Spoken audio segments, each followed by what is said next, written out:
சொல்லுங்க சார், பதில் சொல்லுங்க. ஆவாரம் பூ சாப்பிட்டதுனால யாராவது சுகர் மாத்திரை நிறுத்தினாங்களா? சொல்லுங்க சொல்லுங்க சார்.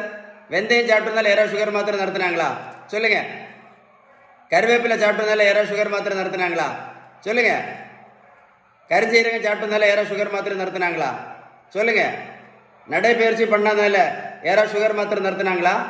இல்லை ப்ரெஷர் மாத்திரை நிறுத்தினாங்களா? இல்லை கெட்ட கொலஸ்ட்ரால் மாத்திரை நிறுத்தினாங்களா? இல்லை இன்சுலின் நிறுத்தினாங்களா? சொல்லுங்க. காது கொடுத்து கேளுங்க, நான் சொல்றது கரெக்டாக கேட்டுடுங்க.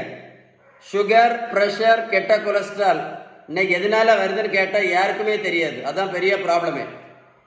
சுகர், ப்ரெஷர், கெட்ட கொலஸ்ட்ராலுக்கு ஒரே ஒரு காரணம் தான் இருக்குது, ஆனால் ரொம்ப ஆபத்தான காரணம். அதுதான் இந்த இன்சுலின் ரெசிஸ்டன்ஸ். இது ஒரு பேப்பர் எழுதி வச்சுக்கிடுங்க. எழுதி வச்சுக்கிட்டு நெட்டில் நீங்கள் சர்ச் பண்ணி பாருங்கள். நான் சொன்ன விஷயம் கரெக்டாக இருக்கும். இந்த இன்சுலின் ரெசிஸ்டன்ஸ் சரி பண்ணணும்னா ஒரே ஒரு வழி தான் இருக்குது. 2 வழியெல்லாம் கிடையாது, ஒரே ஒரு வழி மட்டும்தான். அதுக்கு பேர் தான் பேலன்ஸ்டு டயட். நீங்கள் பேலன்ஸ்டு டயட் கரெக்டாக ஃபாலோ பண்ணலை அப்படின்னா முதல்ல 2 மாத்திரை, அப்புறம் 4 மாத்திரை, அது குட்டி போட்டுதுன்னா 8 மாத்திரை சாப்பிட வேண்டியது இருக்கும். சாப்பிட்டா மட்டும் போதாது, எந்த நோயும் சரியாகுது.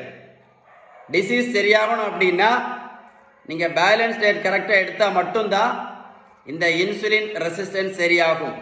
நான் சொன்ன விஷயம் கரெக்டாக இருந்தால் மட்டும், என்ன பண்ணுங்க, கமெண்ட்ஸில் YES எஸ்ன்னு டைப் பண்ணி அனுப்புங்க. வீடியோவை மறக்காமல் உங்கள் ஃப்ரெண்ட்ஸுக்கு ஷேர் பண்ண மறந்துடாதுங்க. மறக்காமல் ஷேர் பண்ணிடுங்க. ஏன் சொல்கிறேன்னு தெரியுமா?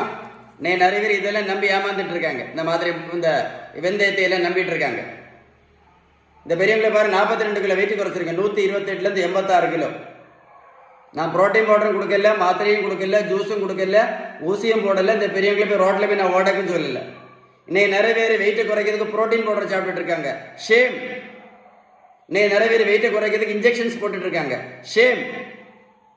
வெயிட்டை குறைக்கிறதுக்கு ஒரே ஒரு வழி மட்டும்தான் இருக்கு, பேலன்ஸ் டயட் மட்டும்தான். நீங்கள் பேலன்ஸ் டயட் எடுத்தால் மட்டும்தான் இந்த இன்சுலின் ரெசிஸ்டன்ஸ் சரியாகும். புரிஞ்சுதா, புரியலையா? இந்த இன்சுலின் ரெசிஸ்டன்ஸ் சரியான மட்டும்தான் என்ன பண்ண முடியும், மாத்திரையும் இன்சுலினும் நிரந்தரமாக நடத்த முடியும். கரெக்டா இல்லையா? இந்த இன்சுலின் ரெசிஸ்டன்ஸ் எழுதி எடுங்க, நெட்டில் சர்ச் பண்ணி பாருங்க.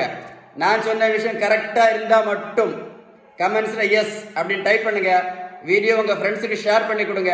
இந்த வேர்ல்டில் நிறைய பேருக்கு யூஸ்ஃபுல்லாக இருக்கும். Stay tuned with doctor ஷீபான்.